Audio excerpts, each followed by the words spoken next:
Olá, tudo bem com você? Estamos aqui trazendo mais uma reflexão. Eu quero que você preste atenção naquilo que eu vou te dizer. E se você curtir, se você gostar, comente, compartilhe e divulgue para as demais pessoas. E essa reflexão que eu quero trazer, ela diz bem assim: a mente humana ela é uma fábrica de monstros que aterrorizam o ser e com suas sombras assustam quem delas é refém. E repare bem, às vezes nós estamos dentro de uma caverna e vemos sombras do lado de fora, ficamos assustados, ficamos atemorizados daquilo que pode nos acontecer. E essa caverna ela vai nos colocar bem lá no fundo, presos, sem coragem de sair, porque o medo ele nos apavora, o medo nos paralisa. E preste atenção nas pessoas que eu vou citar aqui e reflita. Elias ele foi ameaçado de morte e por causa dessa ameaça de morte ele fugiu para longe, para uma caverna e se escondeu com medo de que a vida dele fosse ceifada. Geazi, que era servo de Eliseu, quando saiu para olhar o monte, viu todo um exército inimigo e temeu pelas suas vidas.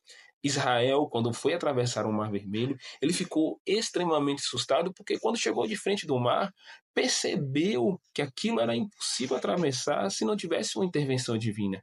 E além do mais, atrás de Israel vinha o faraó.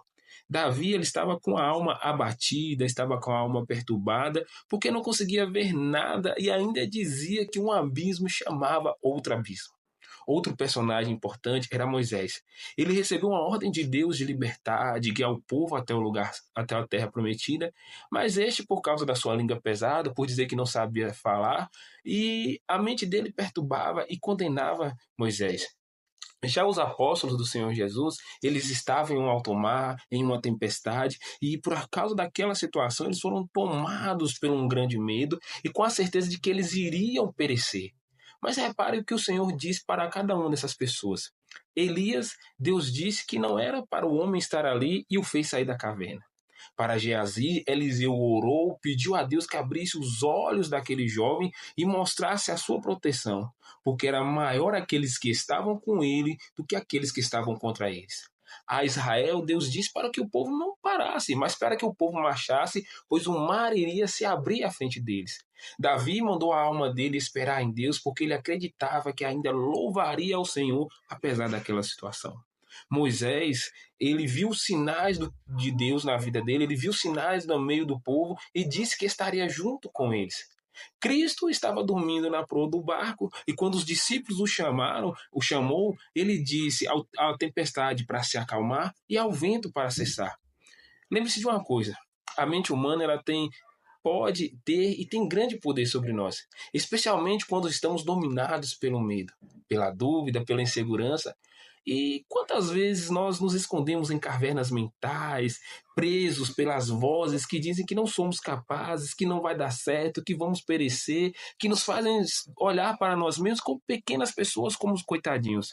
Quantas vezes enxergamos sombras e não luz?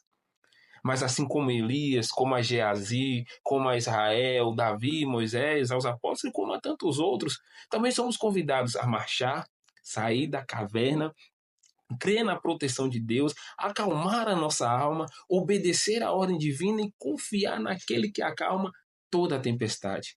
Sabe, querido, a mente ela pode criar monstros, mas a fé ela cria pontes, abre mares, acalma a tempestade e traz de volta a nossa esperança.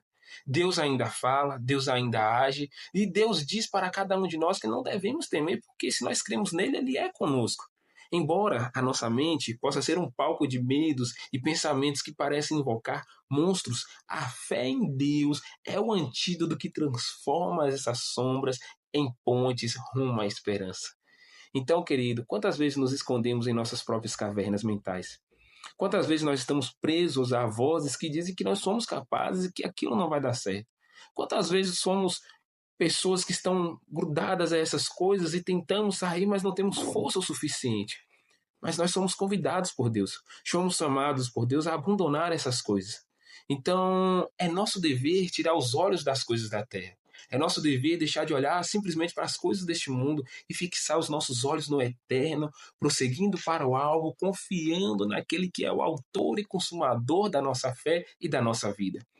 Porque se a gente olhar apenas para as coisas visíveis, nós vamos ficar abalados, nós vamos ficar perturbados, visto que a nossa mente finita, muitas vezes também previsíveis, vai acatar aquilo que se apresenta externamente e dentro de nós vai se formar monstros que vão tentar nos matar.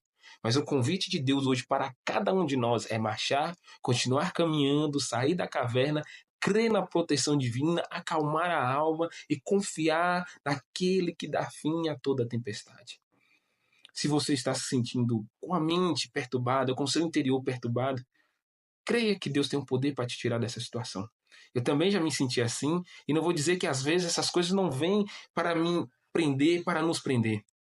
Mas quando nós tiramos os olhos das situações, quando tiramos os olhos simplesmente das coisas dessa terra e fixamos o nosso olhar no Senhor, crendo que no tempo dele ele vem para nos livrar, somos sustentados, somos fortalecidos. E Jesus nos alertou que no mundo teríamos aflições, mas que deveríamos ter bom ânimo diante das coisas dessa terra, porque ele, assim como ele venceu as coisas deste mundo, ele nos ajudaria a vencer e nós conseguiríamos vencer não na nossa força, mas na força dele. Então, que possamos tirar os nossos olhos, que possamos tirar a nossa mente das coisas dessa terra e fixar os nossos pensamentos nele, porque ele nos ajuda, ele nos sustenta, ele nos renova. Mais uma vez, se isso falou contigo, compartilhe, curta, comente, dê uma sugestão para que possamos melhorar o nosso conteúdo.